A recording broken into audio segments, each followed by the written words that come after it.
Bienvenidos y bienvenidas a todas. En nuestro programa de hoy girará en torno a refugiados. Quizá no es un programa de economía al uso, porque no queremos debatir únicamente de las causas económicas y políticas y sociales detrás del drama de los refugiados, sino que también queremos recordar que estamos hablando de personas, de sujetos de derecho.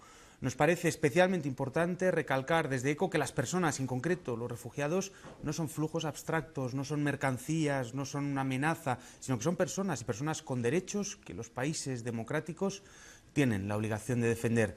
Desde aquí, desde ECO, vamos a preguntarnos acerca de cuál es la situación actual y cuáles son las perspectivas. Y para ello, lo primero que hemos hecho es tener o entrevistar a Fran Pérez, de la Secretaría Internacional de Izquierda Unida. Vamos a verle un vídeo donde nos introduce al problema o a la situación de los refugiados en estos momentos, a cuáles son los derechos que deberían tener, y enseguida continuamos con los invitados que tenemos preparados para este debate. Bienvenidos, muchas gracias.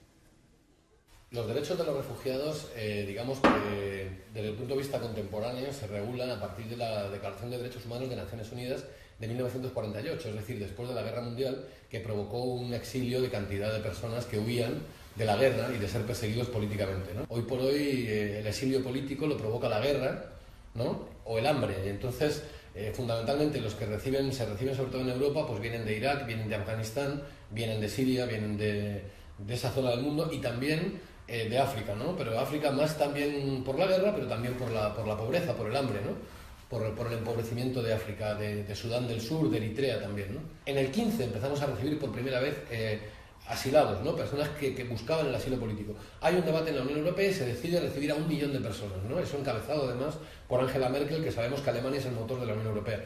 Bueno, ¿qué ha sucedido? Pues que ese 1 millón de personas no es real. Se han acogido a unos miles de personas nada más y hemos echado el problema a las fronteras, ¿no? Se ha subcontratado con Turquía a cambio de 1.300 millones de euros.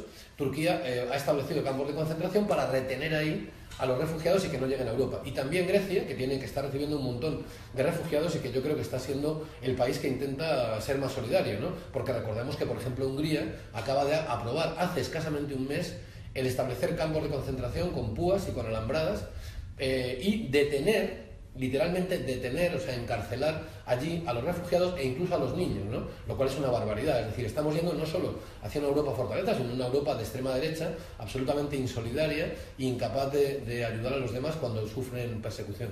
España es uno de los países que está siendo más restrictivo. Este año se han concedido 350 y tantas estatutos de refugiados y unas 10.000 se les ha aplicado el artículo 17.2 de la Ley de Asilo, que dice que de forma temporal se va a reconocer el asilo político. Bueno, sobre todo han entrado sirios, pero se les reconoce un asilo temporal para unos pocos años, ¿no? Se supone que hasta que acaba la guerra. Bueno, realmente el estatuto de refugiados debe aplicarse de forma sistemática y cualquier persona que viene de la guerra de Siria tendría que haber visto reconocido su derecho total al asilo político.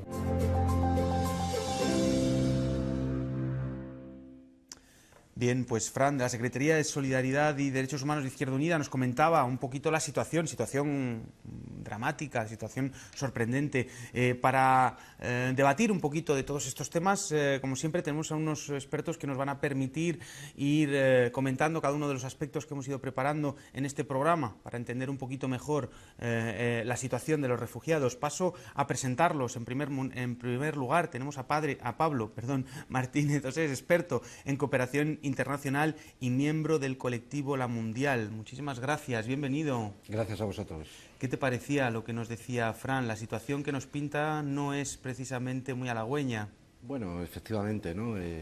Hay varios motivos, ¿no? por los que podemos decir que Europa y el modelo de desarrollo que Europa ha estado protagonizando en las últimas décadas, podríamos decir, está en crisis, por lo menos, ¿no? Y una de ellas es el vergonzoso comportamiento, ¿no?, que se está teniendo ante una crisis de refugio y asilo, que, como él también decía, como Fran decía en el vídeo, es una parte concreta de una crisis migratoria más amplia, ¿no?, y que no solo se explica desde el punto de vista de conflictos como el de Siria, ¿no?, sino que tiene que ver con los impactos que determinadas políticas, muchas de ellas también europeas, están teniendo en países, de forma que, bueno, ACNUR habla, ¿no?, de que cada minuto 24 personas tienen que abandonar su hogar, ¿no?, y tiene que huir de su hogar, ¿no?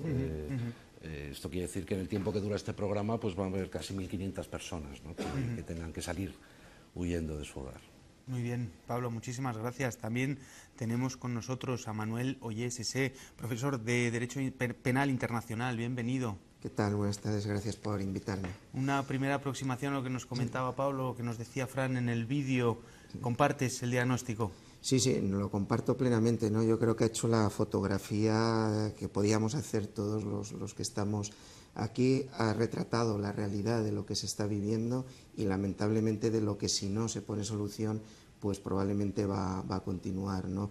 Yo creo que es la degradación más absoluta que se está produciendo en los últimos años de la dignidad humana y de esas personas que son tan personas como todos los que estamos aquí, ¿no? Los migrantes, las personas que están solicitando, que huyen, ¿no?, de esas barbaries, de esas situaciones en las que lamentablemente y desgraciadamente les está tocando vivir en sus países, y la ausencia absoluta de solidaridad por parte no solo de políticas nacionales, sino muy especialmente en lo que a nosotros desde Europa nos corresponde desde la Unión Europea. Muchas gracias, Manuel. También tenemos con nosotros a Nino Trillo, que es abogado y miembro de la Red Solidaria Acogida y también de la caravana Abriendo Fronteras. Muchas gracias, bienvenido. Hola, muchas gracias. Entiendo que también compartes el diagnóstico y estas prevenciones acerca de la situación de los refugiados, ¿verdad?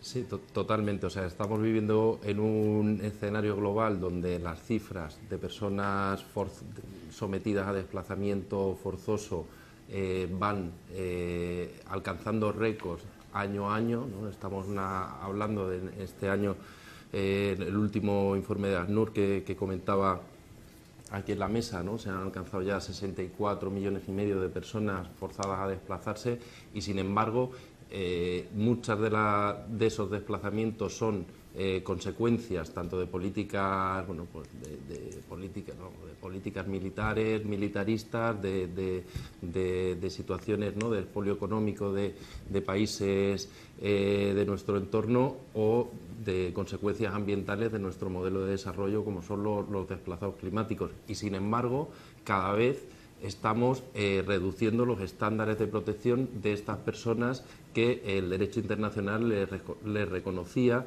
un estatus, ¿no?, y un derecho a esa protección internacional y bueno, por ejemplo, al principio de no devolución, como está pasando entre Grecia y Turquía, y bueno, pues que lo estamos convirtiendo en agua de borraja, pues con unas consecuencias muy dramáticas para miles de seres humanos y, desde luego, llevando a esta Europa, ¿no?, que se vanagloriaba de defender los derechos humanos, a un precipicio de barbarie, entiendo que insostenible.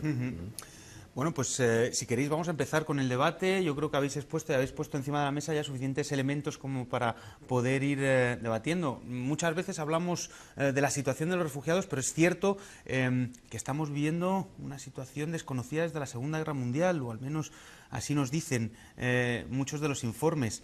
Comentadnos un poquito, ¿cuáles son los principales flujos de refugiados que están moviéndose actualmente, la principal fuente y los conflictos que están poniendo encima de la mesa estos flujos? Y lo dejo encima de la mesa. Yo, si me permites, Iván, solo una cosa al hilo de lo que decía Nino, que no había reparado, pero me ha gustado. Me ha gustado la palabra que has expresado, pero no porque se esté sucediendo, ¿no?, que has utilizado la palabra desplazamientos forzados, ¿no? Desde ese momento, fíjate, estaba pensando si lo que se está produciendo aquí y los garantes que somos todos los países de la Unión Europea, que nos esté produciendo la barbarie que se está cometiendo cada día, si no estaríamos también en presencia, y no lo digo de forma gratuita ni de forma aleatoria, sino ante un auténtico crimen contra la humanidad. Ese crimen de ataques masivos, de ataques sistemáticos, que se está obligando, por los motivos que todos sabemos, a las personas obligatoriamente a marcharse de su territorio, a no acogerlas y a vulnerarles sistemáticamente en todos y cada uno de sus derechos, ¿no? Entonces, me ha gustado la palabra que has utilizado, porque yo creo que también se puede ahí abundar en otro enfoque distinto respecto de la responsabilidad de los Estados. Sí, yo creo que hay un dato que es importante, ¿no? En el informe que hemos mencionado de ACNUR son 21 millones de refugiados, ¿no? Dentro de esos 60 y tantos millones de desplazados, o los que no son desplazados internos y tal, refugiados son 21 millones, ¿no? De esos, creo que 13 millones vienen de estados frágiles y de situaciones de conflicto, ¿no? Después de las grandes cifras de Siria, ¿no? Que son los 5 millones, los casi 5 millones, ¿no? Los de Afganistán también, ¿no? ¿Qué pasa en Afganistán, ¿no? Que hay esos refugios. Tenemos también las situaciones en Somalia, en Sudán, Sudán del Sur, ¿no? Países donde, además de conflictos bélicos, podríamos decir, hay enormes intereses geopolíticos y geoeconómicos, ¿no? Quiero recordar que en Sudán del Sur, por ejemplo, en Sudán, y en relación al petróleo que se está disputando en ese nuevo país, hemos tenido noticias a través de los papeles de Panamá, por ejemplo, ¿no? De algunas sociedades de ciertos implicados españoles que tenían intereses en la compra de petróleo y en esas cosas, ¿no?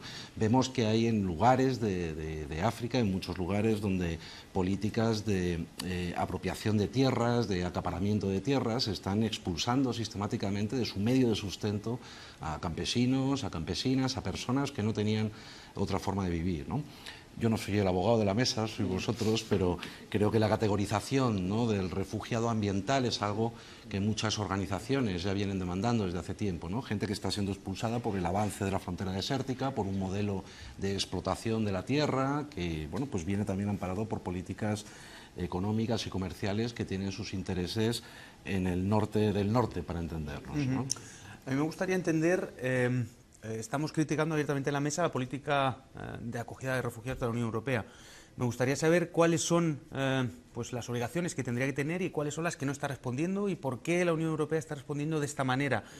Y luego que nos hagáis un pequeño mapa, porque no todos los países se comportan de la misma manera, ¿no? Quiero decir, está habiendo diferentes políticas de la parte de diferentes países. ¿Por qué la Unión Europea está teniendo este comportamiento? Pues, bueno, la Unión Europea sí que tiene un marco común, ¿no? Tiene un sistema, o sí ha ido desarrollando un marco normativo común del derecho de asilo, que establece procedimientos comunes, establece hay una directiva que establece las medidas de acogida comunes o los mínimos, los estándares mínimos de acogida, y sin embargo creo que se habla de 40 procedimientos sancionadores de la Comisión Europea contra los Estados por no implementar esas normas desarrolladas por la propia Unión Europea. Y una de las cuestiones, ¿no?, que yo creo que en ese sentido está bien destacar es que mientras que usan, ¿no?, esa obligación de Europa nos obliga para las políticas restrictivas frente a los flujos migratorios, ¿no?, es decir, la directiva de retorno nos obliga a blindar nuestras fronteras, la directiva de retorno nos obliga a internar a personas migrantes durante X días, ¿no?, en el Estado español 60 días, en centros de internamiento y bueno, ¿no?, las políticas de acogida no se han implementado. Luego existe, bueno, pues el acuerdo, ¿no?, lo más probablemente sangrante ha sido el acuerdo Unión Europea-Turquía, que bueno, que aquí igual en la mesa pueden explicar un poco más, ¿no?, que no es exactamente un convenio, un tratado, pero bueno, que permite la devolución, y de hecho ya se han devuelto a personas sirias, o sea, contradiciendo un principio elemental del derecho internacional, que era el principio de no devolución de personas que se veían en riesgo, bueno, por determinadas razones, ¿no? Y sí, bueno. Manuel, sí. Si nos explicáis un poquito el acuerdo o el contenido del acuerdo, porque bueno, para que estemos todos en... Por ejemplo, de Siria, de Afganistán, personas que tendrían el reconocimiento de refugiados en Europa, están siendo devueltas a Turquía por una consideración de Turquía como país seguro. Eso contradice porque, cuestión primera, Turquía no es un país seguro para el retorno de estas personas refugiadas, y lo ha dicho Amnistía Internacional, lo han dicho muchísimas organizaciones humanitarias. Por ejemplo, la situación de los sirios kurdos, pues en Turquía, ¿no?, por poner un ejemplo, pero bueno, la situación de los campos de refugiados, incluso devoluciones desde Turquía a Siria que han sido documentadas. Entonces, bueno, en ese sentido... Manuel. Sí, no, yo lo que quería decir al hilo un poco de aparte de lo que dices de Turquía, que por supuesto no es ese socio tan admirable que tenemos ahora en la Unión Europea para este tipo de cosas, porque parece o decían que era el socio cómodo con todo lo que está sucediendo con los refugiados. Pero al hilo de la pregunta, ¿no?, que tú formulabas, yo creo que es un síntoma más del desprecio tan absoluto que existe por el derecho internacional, ¿no? Los tratados, ¿para qué están? ¿Para tenerlos ahí en una pared como la que tenemos y colgarlos, o para leerlos y cumplirlos? El problema que yo creo es que primero que los estados, los que dirigen este tipo de políticas, primero ni se los leen, segundo, si se los leen no se los creen, y si se los atisban a creer, no los ponen en ejecución. Y yo creo que también nosotros, desde la sociedad civil, de los diferentes puestos, a lo mejor es el momento de exigir esas responsabilidades estatales a los estados, ya no digo responsabilidades individuales. Si yo estoy asumiendo una obligación, si yo tengo el Convenio de Ginebra para el Estatuto de los Refugiados, si tengo la Declaración Universal de los Derechos Humanos y tantos otros instrumentos como los que tú has citado de ámbito universal y de ámbito regional, ¿por qué narices no se están cumpliendo? ¿Por qué no se llevan a cabo? ¿Por qué que se nos llena a todos la boca en los espacios de seguridad, libertad y justicia de la Unión Europea, como tú muy bien decías? Es que ni siquiera armonizamos las legislaciones. ¿Por qué no implementamos las directivas, las decisiones y todo este tipo de circunstancias, ¿no? ¿Por qué no estamos respetando los derechos? ¿Por qué el sagrado derecho a ir a deambular donde se quiera? El derecho de asilo, el derecho al refugio, que allí está contemplado en los tratados internacionales, y lo que es sangrante y lo que es grave, que es el principio que decías tú también de la no devolución o del non-refoulement, o no sé cómo se pronuncia iba a decir en alemán, en francés, que fueron los primeros. Cuando no es que haya, como dice la jurisprudencia del Tribunal Europeo de Derechos Humanos, una presunción, una imaginación de que con esa devolución se va a producir una vulneración de un derecho tan fundamental como es la vida, porque lo pueden matar, como es la libertad, porque lo van a secuestrar, de la integridad física o psíquica, porque lo van a torturar. ¿Por qué se están devolviendo? ¿Por qué no hacemos caso a ese principio cuando solo hay que leer los periódicos todas las mañanas de lo que está sucediendo en esos países de origen de los que están viniendo, ¿no? Yo creo que es uno de los síntomas más del desastre en el cumplimiento de las obligaciones internacionales por parte de los Estados. Además, resulta curioso el hecho de la asimetría que existe entre la imposición de sanciones cuando un país, por ejemplo, incumple el sacrosanto déficit con respecto a la Unión Europea, pero aquí hay, nos has dicho, en la Unión Europea procedimientos sancionadores que al final acaban probablemente en nada. Entonces ahí está probablemente la asimetría de cuál es los poderes que mueven uno de los procedimientos de sancionación.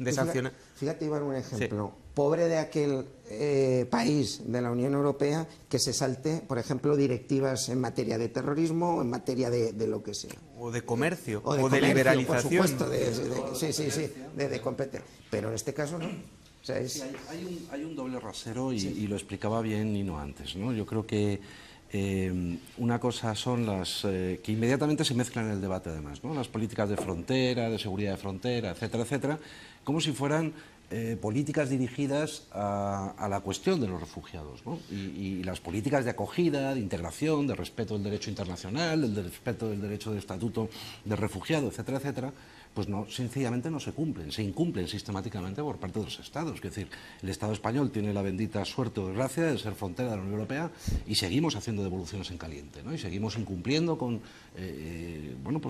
cuestiones que están contempladas en los convenios. Y se hacen leyes ad hoc para devoluciones en caliente. Y se hacen leyes ad hoc para buscar el vericueto legal para hacerlo, ¿no? Y además, esto no ha empezado con Siria, es decir, hace años que venimos denunciando también, por ejemplo, desde el mundo de la cooperación internacional, que se estaban instrumentalizando los fondos de cooperación al desarrollo para externalizar fronteras europeas, para ejercer control fronterizo en lugares como Mauritania, Argelia y otros países, disfrazados de proyectos de cooperación, ¿no? Por lo tanto, cuando yo creo que para ir al núcleo del asunto, ¿no?, de la pregunta ¿qué está pasando en Europa o qué está pasando en Estados Unidos? ¿Qué está pasando en eso que hemos conocido como el norte global, ¿no? Y es que probablemente la única respuesta a las crisis que se han generado desde el propio modelo de desarrollo del norte, la única respuesta es la de alimentar el miedo al otro, alimentar el miedo pues al pobre, al que viene de fuera, al refugiado, etcétera, etcétera, ¿no? Y esos son los auges de estos ultranacionalismos y que a veces tienen partidos políticos que los representan y se presentan a las elecciones, pero que más a menudo están insertos, implícitos en muchísimos discursos que observamos a nuestro alrededor, en la realidad política, ¿no? Entonces, no es un problema para Europa acoger ¿a qué se comprometieron? A 180.000 refugiados. 185. No es ningún problema, ni de orden económico, ni social, ni cultural, ni político. Estamos hablando de cifras que son prácticamente ridículas. Los países que más refugiados acogen en el mundo... 300 millones de habitantes en Europa, estamos hablando de 180.000 personas. Y los países que más refugiados están acogiendo actualmente son Jordania, son Irán, Turquía en términos absolutos, aunque con una población de 78 millones. Comparadas con las Claro. nuestras. El 70% de los refugiados del mundo están en países en vías de desarrollo. Me gustaría ahora que habéis sacado un tema que yo creo que es crucial porque estamos recorridos, hay un fantasma que recorre Europa, ¿no? Esto, el del nuevo extremismo. La extrema derecha, en cierto sentido, está utilizando una coartada que tiene nombre muchas veces de refugiado. Vamos a ver lo que nos decía Fran acerca de esta cuestión y volvemos enseguida porque es uno de los temas que ha sacado Pablo. Yo creo que un chivo expiatorio de las políticas neoliberales y un chivo expiatorio del crecimiento de los neonazis, ¿no? Que se agarran al discurso anti-refugiados, anti-inmigrante, mezclando lo que es la inmigración económica con la política, y lo que hacen es un discurso xenófobo de facto, ¿no? Pero es que ese discurso, desde luego, lo han empleado siempre las políticas neoliberales europeas, pero lo están empleando ya los partidos de extrema derecha, que están todos en auge, precisamente por haber decidido una política insolidaria, ¿no?, hacia los refugiados. Pero luego hay que recordar que Europa también tiene países, España, Francia, Alemania, han apoyado guerras que luego provocan el exilio político. Luego somos cómplices de esas guerras imperialistas, muchas veces impulsadas por Estados Unidos, pero luego encima no queremos asumir ni siquiera las consecuencias de las guerras, que es que una parte de la población huye, escapa, quiere escapar de la guerra y del hambre y tiene derecho, y sin embargo le cerramos las puertas, ¿no? Bueno, vamos a un mundo que lo va a gobernar la barbarie, ¿no? La extrema derecha habla de invasión, no, hay 500 millones de personas en la Unión Europea y se iba a coger a 1 millón, es decir, a un 0,2% de la población actual de la Unión Europea. Eso es perfectamente asumible y podía asumir Francia, Alemania, los países más desarrollados, iban a asumir el coste mayor y un número de refugiados mayor. Y los países con más problemas económicos propios iban a acoger un número mucho menor, por ejemplo España o Italia o Portugal, ¿no? Se toma ese acuerdo que era solidario y era positivo, y sin embargo se mete marcha atrás fundamentalmente pues porque la Unión Europea está decidiendo qué es lo que quiere ser de mayor, ¿no?, si solidaria o insolidaria, y han decidido lo segundo, ¿no?, lamentablemente. De los 65 millones de refugiados del mundo, la mitad son niños, o sea, 30 y tantos millones de personas, ¿no? Y además el problema es que como no se les da en las embajadas cercanas, por ejemplo la embajada española no está otorgando visados, ¿no?, a los sirios que quieren escapar del país, que sería una solución para que la gente escape de una forma legal. Entonces, ¿qué ocurre? Que acaban en manos de las mafias, ¿no? Y los niños y las mujeres quizás son población, claro, más vulnerable, y son los primeros que sufren este problema, sin ninguna duda, ¿no? Se ha conocido la cifra de miles de niños que están siendo secuestrados por las mafias, porque en la escapada de Siria hacia Europa, mucha gente tiene que recurrir a pagar a las mafias para poder entrar en Europa, ¿no? Y en vez de perseguir a las mafias policialmente, lo que se hace es perseguir policialmente a los refugiados. Es un disparate, ¿no? Es una cosa verdaderamente casi nazi, ¿no? Bueno, la extrema derecha, Nino, ¿qué te parece? Está tomando este nuevo impulso y están tomando como excusa, a veces mezclando muchos términos y cuestiones confusas, ¿no? Yo siempre digo que de los principales beneficiados de las políticas migratorias europeas son los populismos xenófobos, porque el discurso xenófobo no está en los movimientos racistas o los movimientos neonazis o de extrema derecha. El discurso xenófobo está en nuestros propios gobiernos, ¿no? Y achacar una serie de problemas a la población inmigrante que realmente no es culpable de esos problemas. Y me explico. Por ejemplo, ¿no?, el no hay pan para todos, que bueno, no sé, lo ha dicho recientemente el ministro de Interior, etcétera, etcétera, ¿no? O sea, no hay ningún estudio encima de la mesa que diga que las migraciones tienen unos efectos negativos en el desarrollo de las comunidades donde llegan. Más bien al contrario, Al contrario. ¿no? Hay estudios que reafirman lo contrario, de hecho. Han sido positivos para las bolsas de pensiones, para cubrir, bueno, etcétera, etcétera. No me voy a poner aquí a enrollar. Pero sí, o sea, hay un discurso continuo de esto. Pero lo que sí está claro es que determinadas políticas de quienes además están culpando a estas personas, ¿no?, pobres, de llegar aquí o sea, los recortes, ¿no?, de estos gobernantes sí que están teniendo unas afecciones claras sobre los servicios públicos, ¿no? Sin embargo, entonces yo creo que sí que las políticas de cierre de fronteras de tal al final están, como decías tú antes, generando situaciones de miedo al otro, de desconfianza, unidos obviamente a determinados factores, ¿no?, culturales que, bueno, pues que están alimentando este fenómeno en Europa tan salvajemente, ¿no? Una pregunta que surge es si Europa está preparada para acoger, es decir, tiene los elementos, tanto económicos, los recursos, como los dispositivos institucionales para acogerlos, primero, y segundo, ese coste cómo se distribuye entre países y entre clases sociales dentro de esos países, porque probablemente algún elemento pueda explicar esta situación o este rechazo de que los populismos xenófobos puedan estar explotando este tipo de temática, ¿no?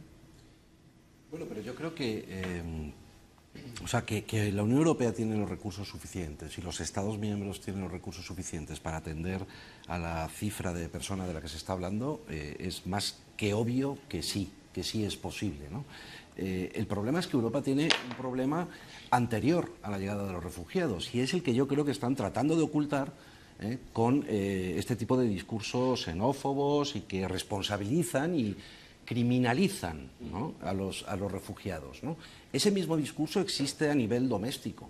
En países como el nuestro, en la Unión Europea, también esa lógica ultraliberal de criminalizar la pobreza es muy eficiente en el discurso público también, ¿no?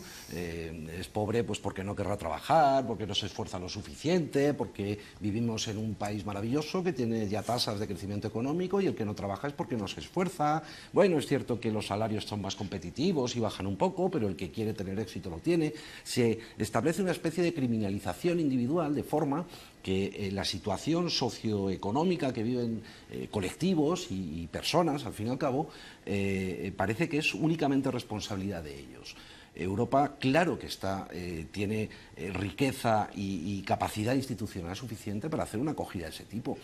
Pero te respondo la pregunta de la misma forma que te respondería hoy. Me parece que ha publicado la EPA que el 27% de la población española está en riesgo de caer en situación de pobreza, me parece, ¿no? Encuesta de condiciones de vida, efectivamente. España tiene capacidad para superar esa situación inmediatamente, ¿no? Pero claro, hay que conseguir transformar algunas cuestiones, ¿no? Hay que conseguir transformar algunas de las políticas fiscales, hay que conseguir transformar algunas de las relaciones de poder que han dado lugar, después de varias décadas de pensamiento liberal incardinado en las políticas públicas, pues han dado lugar a esta situación, ¿no?, donde la desigualdad es cada vez más grande. ¿Por qué no se puede España ponerse al nivel, por ejemplo, en fiscalidad, en progresividad fiscal, al mismo nivel que está el resto de la Unión Europea, ¿no? ¿Quién me responde a esta pregunta, ¿no? ¿Cuáles son los enemigos de la progresividad fiscal, ¿no? Y hace muy pocos años escuchábamos que era hasta de izquierdas bajar impuestos, ¿no? Esa cultura, ese pensamiento que se ha introducido como lo que es posible y no es posible en política pública, es de lo que está prisionera ahora gran parte de Europa y de todo el norte que está en crisis, ¿no? Manuel, ¿se han convertido los refugiados en el chivo expiatorio de la Unión Europea para apuntalar políticas neoliberales? Decía Fran, y yo creo que lo decía con muchísima precisión, ¿no?, lo que se ha puesto aquí encima de la mesa, pero luego yo iría también a dos circunstancias que yo creo que son importantes, ¿no? Primero, la construcción de muros y vallas. En segundo lugar, la externacionalización del problema. Claro, si el problema lo tiene que solucionar Marruecos, si el problema lo tiene que solucionar Turquía, si lo tiene que solucionar Macedonia, yo me pregunto si esos países, y ahí están resoluciones de comités de derechos humanos y de tantas otras instituciones relacionadas con los derechos humanos, ¿son capaces de proteger esos derechos humanos estos países que acabo de citar? ¿Están en condiciones? En segundo lugar, o en tercer lugar, que también lo decía muy bien Fran, lo que se está haciendo, por un lado, con todos los medios que tiene la Unión Europea, están haciendo ricos a las mafias, están haciendo ricos a todas las personas que a cambio de 1.000 euros, 2.000 euros o de lo que sea, están trayendo por los corredores del Mediterráneo, por el de los Balcanes, por el que sea, a todas esas personas. Merece la pena profundizar en ese tema porque sabemos quién sufre pero no quién gana con este tema. Y lo que es peor, y la cantidad de muertes que hay que lamentar día tras día en el Mediterráneo de aquellas personas que inician la travesía hasta que llegan a Europa. Es decir, que es un tema, yo creo, absolutamente en ese sentido, que tenemos que asumir la responsabilidad y que desde luego alguien en algún momento tendrá que decir, y usted es responsable, y usted es responsable, y usted sigue siendo responsable. Y no. Sí, bueno, respecto al tema de las mafias, pues, por ejemplo, ¿no? Por poner un ejemplo práctico, o sea, el acceso de las personas sirias a Melilla durante el año 2015, principios de 2016, que fue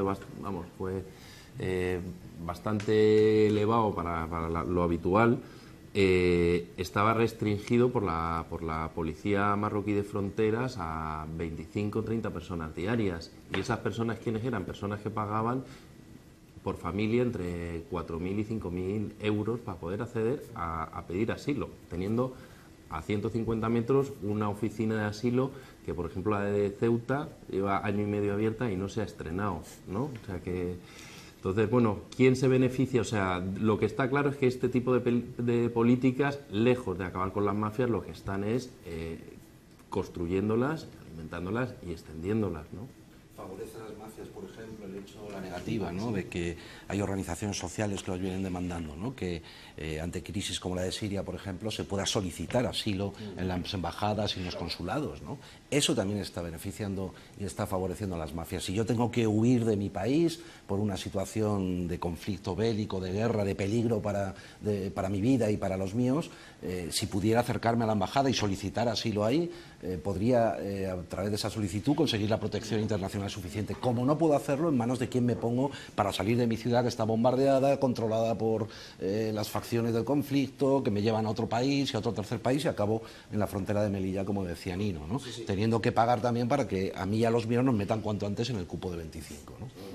Yo creo que eso que dices, Pablo, de que se pueda acceder a las embajadas y a los consulados en los diferentes países, eso es lo que hay que pelear y hay que intentar entre todos, que son propuestas que están ahí desde hace muchísimo tiempo, pero por los motivos que todos sabemos no hay manera de...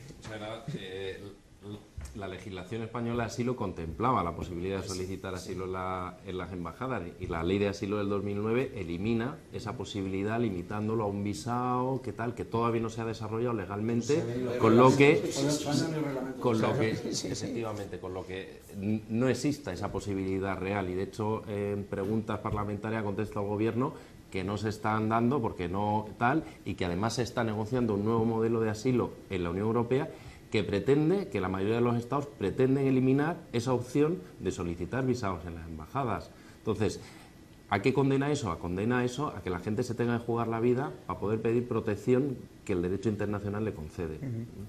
Hay una cuestión que habéis mencionado acerca de los muros, ¿no? En fin, tenemos la campaña de los muros, la campaña de crear puentes, pero bueno, centrémonos en la campaña de los muros. ¿Qué política está teniendo Trump? La hemos visto, pero ¿qué efecto tiene eso sobre las políticas migratorias, ya no solo en Estados Unidos, sino a nivel internacional? ¿Qué impulso puede suponer Trump en todo esto?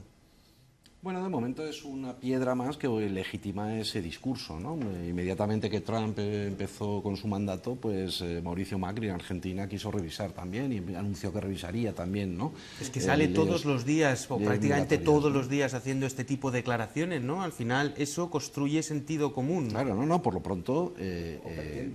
o pretende. Sí, pero bueno, se legitima ese discurso y se legitima culturalmente la posibilidad de odiar al otro porque me roba el trabajo, porque es distinto, porque piensa de otra manera, porque... entonces... a cuestiones muy primarias, ¿no? A sentimientos muy primarios y muy... Y ahí vuelve lo que decís antes, la xenofobia, los problemas, la criminalización del refugiado y todas las atrocidades que se cometen. Claro. Yo creo que tenemos... Lo que no van a conseguir con eso son las personas que busquen lugares seguros donde vivir. ¿no?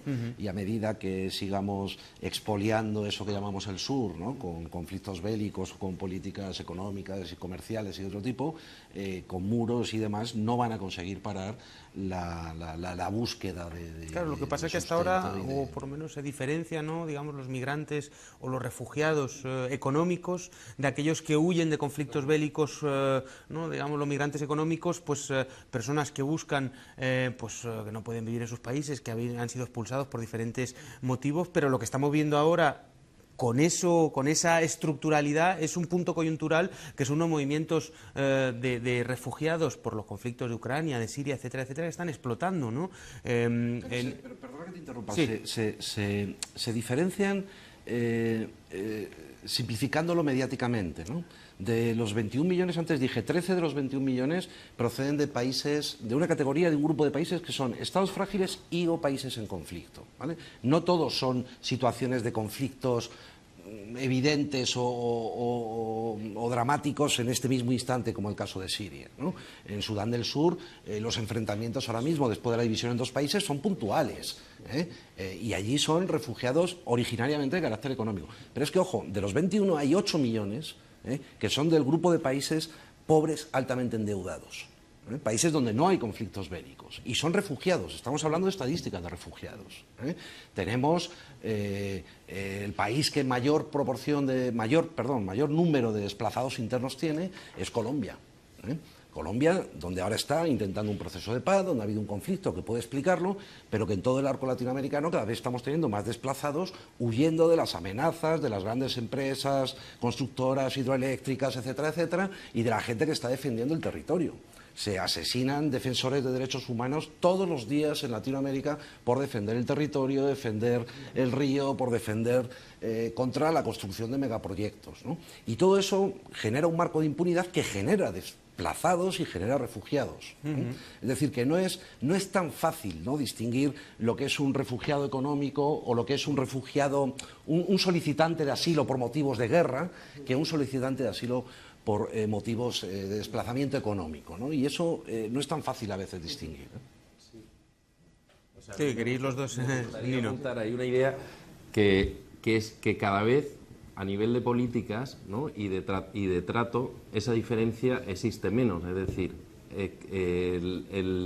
un refugiado de una persona, ¿no?, esa diferenciación que se hace mucho de los medios de comunicación, o sea, para acceder a Ceuta a pedir asilo tiene que saltar la valla igualmente, o cruzar el Mediterráneo igualmente. Los campos de refugiados, donde tenemos a personas refugiadas en Grecia, difieren muy poco de los centros de internamiento de Grecia, ¿no? O sea, las condiciones en las que están estas personas, aparte de que tienen libertad ambulatoria, poco más, ¿no? Entonces sí que es verdad que el trato cada vez está siendo menor, o sea, esa diferenciación cada vez está siendo menor, desgraciadamente. Manuel, ¿querías decir algo al respecto? Sí, no, le estaba dando vueltas mientras hablabais.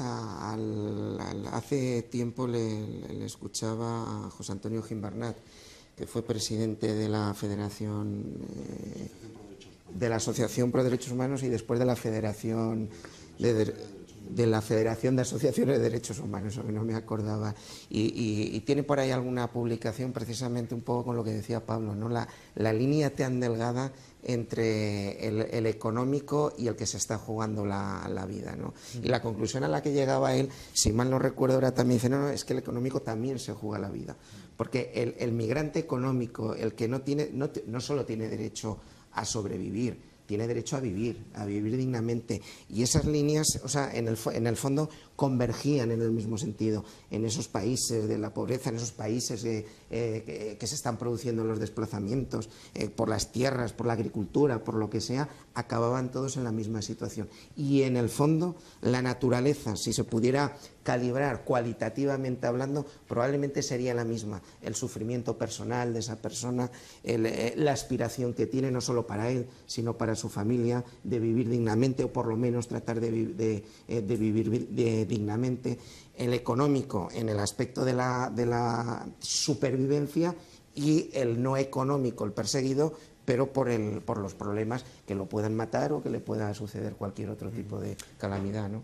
Totalmente de acuerdo. Y esa situación de vulnerabilidad en el tránsito migratorio es exactamente, vamos, o sea, la viven todos y en los mismos términos, ¿no?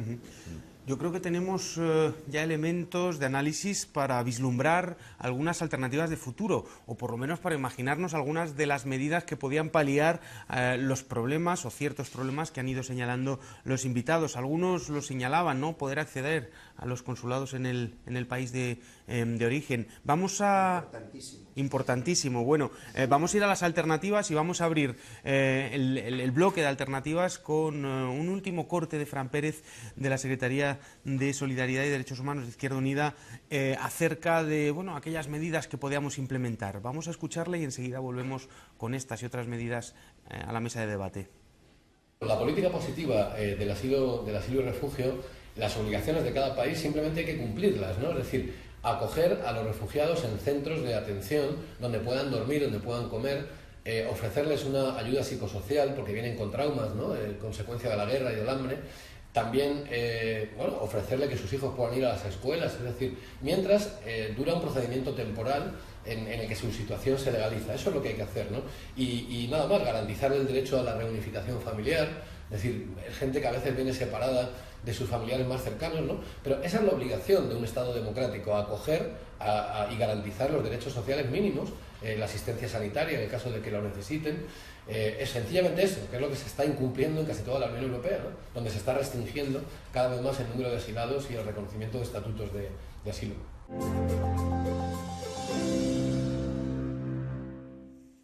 Bueno, muchas veces las soluciones son de sentido común. Fran nos decía, tienen que aplicar lo que ya está escrito.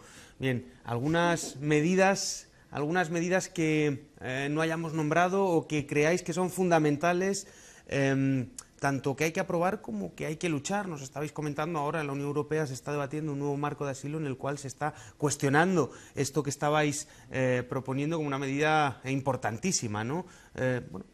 Contadnos un poquito, ¿cuál es el marco, hacia dónde podemos avanzar? ¿Y cuáles son los lugares de lucha? Es decir, ¿cuáles son los espacios políticos donde podemos intervenir? Casi todas las cosas que a mí se me ocurren, por lo menos, ya las hemos mencionado, ¿no? Es decir, espacio político europeo. España debería cuanto antes, por las vías políticas, parlamentarias y de la Comisión, debería cuanto antes mostrar su desacuerdo con el acuerdo de la Unión Europea y Turquía y explorar cualquier vía jurídica y política en la Unión Europea para acabar con ese acuerdo que vulnera, como se ha comentado aquí, ¿no? Porque realiza expulsiones colectivas, porque no garantiza el principio de no devolución, porque se está devolviendo a un país que ni siquiera tiene la cláusula de exclusión geográfica de la Convención de Ginebra. Es decir, hay motivos objetivos por los que Turquía no puede considerarse un país ¿los recortes seguro en España no cercenan la capacidad de España de implementar este tipo de medidas? Es decir... La segunda que iba a decir es acoger inmediatamente, ya, tengo la cifra, 9.323 personas que comprometen a España dentro del acuerdo de los 180.000 en la Unión Europea. Acogerlos ya, mañana, ¿no? Y esto es el Estado español quien tiene que realizarlo, pero es que la semana pasada mismo en Madrid se celebró un foro sobre las violencias urbanas y ahí estuvo un admirable señor Cuauhtémoc Cárdenas, fundador del PRD mexicano, cuyo padre fue responsable de las políticas de acogida de los exiliados españoles en la guerra, ¿no? Tan importante. Y que también nos hicieron. Y que también se integraron y convivieron en México, ¿no? Y tuvo un efecto positivo. En México, a todas aquellas personas que fueron. Él decía con una sencillez increíble lo que contaba Fran ahora, ¿no? Es decir, hay una red de ciudades ya en todo el mundo, pero en España particularmente, hay una red de ciudades que quieren ser ciudades refugio, que quieren apostar porque es perfectamente posible proporcionar a esas personas lo principal, que es el ser sujeto de derechos, ¿no? Y tener derecho al alojamiento, al sustento, al trabajo, a la formación. Y todo eso está establecido en el derecho internacional como el derecho de los refugiados. Y eso se puede hacer. Y eso va a ser una ganancia para España. Eso no le va a quitar el pan a nadie. Va a traernos gente con experiencias interesantes, con ganas de salir adelante, con ganas de trabajar. Y riqueza cultural. Riqueza de todo tipo, de miras. A lo mejor de esa que no se mide en el PIB, ¿no? Vosotros que o a lo mejor sí, vete tú a saber.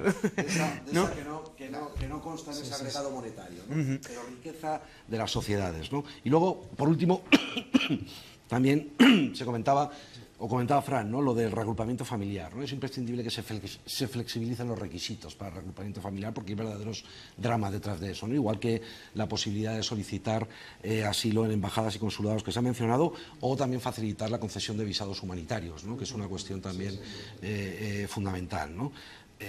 A mí me sigue avergonzando que un país como el nuestro siga realizando y practicando las devoluciones en calientes, ¿no? Por más que haya hecho a través de cualquier vericueto legal, haya convertido eso en una apariencia de legalidad, ¿no? Eso no está salvando ni a España ni a los españoles de nada malo. Esas devoluciones en caliente y esas prácticas de esas políticas de frontera no están haciendo nada bueno por España. Sí, yo creo que aquí vamos a coincidir en mucho todos, ¿no? A mí, o sea, a mí momento... me gustaría poner encima de la mesa, para que Nino o cualquiera de vosotros me respondáis, lo que ponía, yo planteo que hacen falta recursos. La política de acogida tiene diferentes fases donde se implementan diferentes medidas para que efectivamente la acogida se produzca y sea efectiva y se produzca una integración. Si se reducen los recursos, parece que tienes menos capacidad de atender a esta... Hay que poner recursos encima de la mesa para que esto sea efectivo, ¿no? Y lo dejo, quiero decir, como tema de debate. A lo mejor no tiene... en fin, no es un enfoque que os parezca adecuado, pero me parece que la austeridad tiene efectos. Sí, o sea, lo que pasa es que nos estamos poniendo en la acogida, que obviamente, o sea, la acogida, la sociedad española, y de hecho había una encuesta, y creo que era de la BBC, ¿no?, que era el país de la Unión Europea con mayor voluntad de acogida, no sé si era en torno al 80%, probablemente porque fuimos refugiados, 86%, probablemente porque hemos vivido esta situación, hemos vivido una guerra y tal. Recursos, o sea, hay recursos para, por ejemplo, cumplir las cuotas de reubicación y de reasentamiento que se ha comprometido nuestro gobierno. Presupuestariamente se ha dotado de recursos. Los ayuntamientos, comunidades autónomas han puesto recursos a disposición del gobierno y no se están utilizando. Esos recursos. O sea, bueno, yo creo que es más de tener políticas eficaces, de desarrollar políticas eficaces, porque luego muchas veces también se destina recursos, ¿no? O sea, también el sistema de acogida español está bastante subcontratado, ¿no?, en determinadas entidades. Entonces, bueno, yo creo que también habrá que fiscalizar, que el problema es que tenemos un mal modelo en general, de un estándar malo comparado con otros países de la Unión Europea, ¿eh? O sea, que no necesariamente creo que sea, o sea, obviamente pues requiere recursos, pero tampoco muchos recursos, que probablemente cualquier procedimiento de estos que se siguen en la Audiencia Nacional se lleva más recursos de los que nos estamos gastando en los refugiados en el Estado español. Dos apuntes te iba a hacer, ¿no? El primero sobre eso. Me parece... Manuel, y luego y así terminas tú, Manuel. Dos pequeñísimos apuntes, ¿no? Me parece que la cifra que he leído hoy en el periódico de esta cuestión de lo de Mercasa, este fraude que parece que se ha detectado de Mercasa, obliga al Ayuntamiento de Madrid a pagar 42.500 euros al mes, cuando tendría que estar recibiendo 120 y tantos mil euros al año. Si no he entendido mal, ¿no?, lo que ha dicho la prensa, ¿no? Como ese hay 2.000 ejemplos de que financiación y recursos disponibles hay. Pero otra cosa quería decir. En el momento más fuerte, lo que da lugar luego al ignominioso acuerdo de la Unión Europea y Turquía, cuando en muy pocas semanas llegan 500.000, llegan medio millón de refugiados desde Turquía a Lesbos, ¿no?, esos 9 kilómetros que separaban la frontera turca de la frontera europea, y llega medio millón de habitantes a una isla donde viven 80.000, de refugiados a una isla donde viven 80.000 habitantes, allí se concentran las instituciones, las ONGs y demás, ¿no? Todas las organizaciones, toda la gente con la que yo he hablado, que ha estado allí, trabajando allí, dice, lo más admirable de todo fue cómo los habitantes de la isla acogieron a esa gente. Y estamos multiplicando por 4 la población que tenían, ¿no? En el caso de España, actualmente, porque es que para dimensionar las cosas, ¿no?, y para dimensionar ese miedo, ¿no?, en el caso de España, datos cerrados últimos, tenemos 5.800 refugiados en España, que son exactamente el 0,01% de nuestra población. ¿Cómo no va a haber recursos para eso? Es lo que iba a decir yo. No soy economista, apenas sé multiplicar y dividir, pero lo que tú dices, ¿cómo no va a haber recursos? O sea, es que es un insulto a la inteligencia decir que en España no hay recursos para los refugiados, ¿no? En segundo lugar, que cuando comentaba Pablo, ¿no?, hace un momento de los ayuntamientos, esos ayuntamientos que se han sumado al carro de la solidaridad.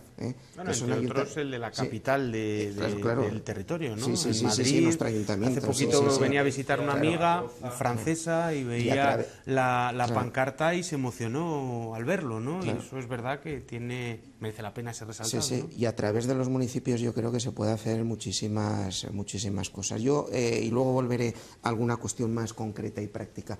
Pero también yo me planteo, y además lo veo en la universidad, en la facultad, con los alumnos todos los días, que me parece también que tenemos que tener una labor de concienciación y de educación, de explicar las cosas, de explicar a los refugiados el por qué tienen esa dignidad y tienen los mismos derechos que tenemos cualquiera de los que estamos aquí, ¿no? Tengo la sensación que en las universidades los temas de asilo, los temas de migración, pues es una cosa más que están ahí, pero no se plantea el tema como propio. Eso es de otros, eso es de Italia, eso es de Hungría, eso es de Grecia, pero parece que en España, que por supuesto ahora sí tenemos cierta más cualidad a la hora de plantearlo. En tercer lugar, y no quiero que se me olvide, creo que es una necesidad urgente el tema de los refugiados. Pero es una necesidad urgente de plantear las políticas que sean siempre políticas respetuosas con los derechos humanos, que en este momento no están. Creo que hay que abordar también que sean las vías en las que se están produciendo, en las que se está produciendo las llegadas a los diferentes países y en concreto en España, que sean vías legales y que sean vías seguras. Abrir las puertas de par en par, no solo de los consulados, sino de las embajadas. Me parece a veces que molestamos cuando un ciudadano va a su embajada, bueno, nosotros íbamos a una embajada nuestra en otro país, pero nuestras embajadas en los diferentes países para algo están y los servicios consulares ahí están también. ¿Por qué no se les abren las puertas? ¿Por qué, aunque no les hagan caso, se les da asesoramiento? Si usted quiere ir a España, lo que pasa que a lo mejor el funcionario de turno, el diplomático, le va a decir, póngase en manos de las mafias, porque es la única solución que le están dejando en el país de origen de donde está esa persona. También en los países de origen yo creo que se puede hacer muchas cosas, que se podrá tratar de abordar el problema allí en algunas circunstancias concretas. Y sobre todo, y muy especialmente, y yo creo que los tres que estamos aquí pertenecemos, o yo por lo menos no pertenezco a ningún partido político y no vengo representando a ningún partido político, desde la ciudadanía y desde la sociedad civil. La sociedad civil yo creo que tenemos una fuerza tremenda, ¿no? Que no somos testigos de lo que está pasando y de ver pasar una cosa en un sentido y en otro, sino que tenemos que ser verdaderos protagonistas en este sentido y exigir lo que nos gustaría que hubieran hecho también con nosotros en una situación semejante. Muy bien. Bueno, nos quería dar las gracias, nos estamos quedando sin tiempo, vamos consumiendo minuto a minuto en un tema que es realmente apasionante porque lo estamos viendo todos los días, estamos viendo todos los días las consecuencias de la política europea y a todos nos debería poner en la calle. En cualquier caso, quería daros las gracias, Pablo, Manuel, Nino, un verdadero placer haberos escuchado. Creo que nos habéis dado muchos elementos de análisis, hemos aprendido muchísimo, así que tendremos que hacer otro programa, pero gracias por haber estado con nosotros. Muchas gracias a vosotros. Hasta la próxima. En cualquier caso, nosotros, como decíamos, hemos ido agotando el tiempo que teníamos en este programa y no queríamos acabarlo, como siempre, sin haceros unas recomendaciones. En primer lugar, y viene precisamente al caso, un libro que se llama No somos refugiados, de Agustín Morales, es de la editorial Círculo de Tiza, y en cualquier caso os lo recomendamos porque tiene elementos que hablan de muchos de los temas que hemos tratado en la mesa, pero con mayor profundidad. No somos refugiados, de Agustín Morales, publicado en 2017 en la editorial Círculo de Tiza. Y en segundo lugar, queríamos recomendaros un acto, es un acto conmemorativo, además Nino, participante de la mesa, está en la organización del acto, es un acto conmemorativo de los 80 años del bombardeo de Guernica y en homenaje a las víctimas de Alepo y de todas las ciudades que están siendo arrasadas, literalmente, por bombardeos y conflictos armados. La cita es el miércoles 26 de abril, mañana, miércoles 26 de abril, en Madrid, a las 19 horas, en la plaza del Museo Reina Sofía, y con una pregunta que dejan los pelos de punta: ¿cómo hubiera sido el Guernica de Picasso en estos tiempos?